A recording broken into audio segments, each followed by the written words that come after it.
Donovan Phillips Leach was born May 10, 1946, in Glasgow, Scotland. Music was always part of his home life, with both traditional Scottish, Irish songs at family and local celebrations, and popular music through radio and live performances. When Donovan was 10, his family moved south to England, resettling in Hatfield.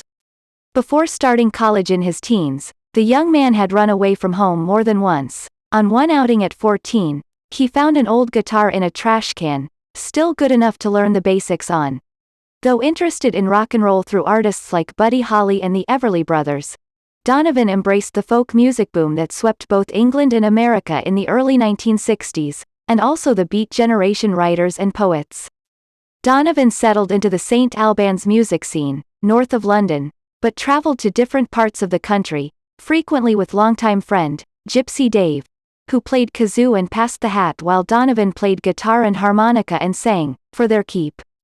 Their songs included traditional and recent folk music, songs by their friends, like Mick Softly, and the beginnings of Donovan's own writing, about what he'd seen and experienced away from home. On a beach trip to Southend with members of the St. Albans Circle, Donovan played and sang between performances by an R&B group called the Cops and Robbers, and so impressed the group's managers that they expressed interest in signing him up as a performer. Beginning with taping some publishers' demos for other songwriters, Donovan was soon demoing his own material, and the tapes found their way to the ears of Elkin Allen, producer of Britain's popular rock show Ready, Steady, Go!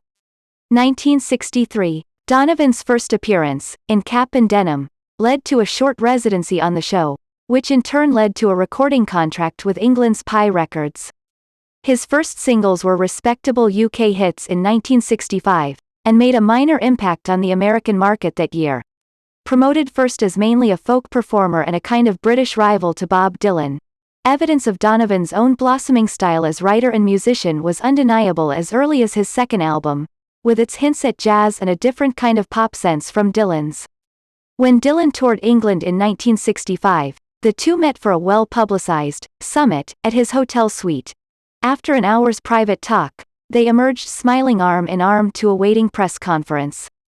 Press headlines announced, "Dylan digs Donovan," and he joined Dylan and Joan Baez on the road, though he didn't perform with them on stage. Donovan can be seen keeping Dylan and Baez company in Dylan's Bob Dylan, Don't Look Back, 1967. Donovan went on to the 1965 Newport Folk Festival, where he was welcomed. After his first two mostly folk albums in England, distributed in the US by Hickory Records, produced by his managers, Donovan immersed himself in the pop sounds of the British Invasion bands, and both his writing and choices in the studio reflected this.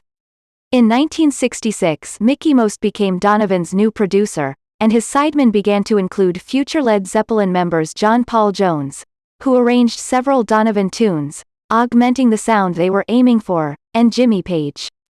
John Carr usually played drums at Donovan's sessions, although John Bonham was also sometimes around. Epic Records in the US expressed an interest in picking Donovan up for the American market, with Clive Davis offering a contract, and Alan Klein was also interested in taking over Donovan's management. New and bigger deals offered led to lawsuits, and Donovan vanished from the record market for a few months while matters were being settled. Emerging with new management and production teams, Donovan followed up his first US #1 single, Sunshine Superman, dedicated to John Lennon and Paul McCartney, with his signature hit, Mellow Yellow, which reached #2 on the US charts late in 1966.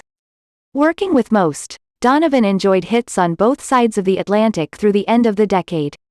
As a pop performer, he made frequent guest appearances on television in the UK and US, most notably in America on the Smothers Brothers Comedy Hour, 1967. He also contributed to the stage and film worlds, writing the title song for the movie Poor Cow, 1967, and adapting William Shakespeare's Under the Greenwood Tree for Britain's National Theatre. Later he would contribute the title song for the 1969 comedy If It's Tuesday, This Must Be Belgium, 1969. Also appearing on stage in the movie, and star in The Pied Piper, 1972.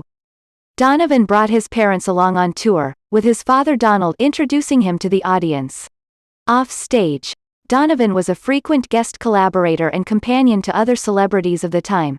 He contributed lyrics to the Beatles' song, Yellow Submarine, and dated George Harrison's sister-in-law Jenny Boyd, later to marry Mick Fleetwood. In turn, Donovan's recording sessions sometimes included members of the Beatles, Paul Samwell Smith and the Rolling Stones and their circle of musician friends, as guest performers. When former Stones member Brian Jones died in 1969, Donovan married his widow Linda Lawrence, raising Jones' son Julian and having 2 daughters of their own.